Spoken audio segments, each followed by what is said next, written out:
Hello everyone. In this video we will see how you can find the menu ID in a WordPress theme or installation.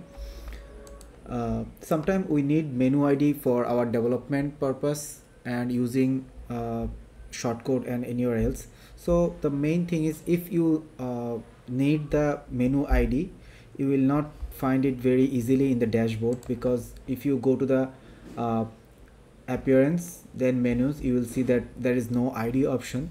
So what you have to do to get the menu ID, just select the menu you want to get the ID. For maybe I want to get the ID for this account menu, so select the account menu and hit the select button. Then you will see that there is an ID here in the URL of the site.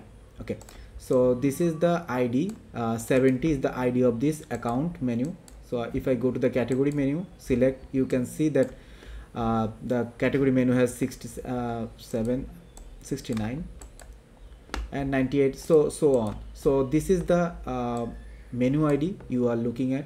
So I hope this video will help you. Okay, thank you.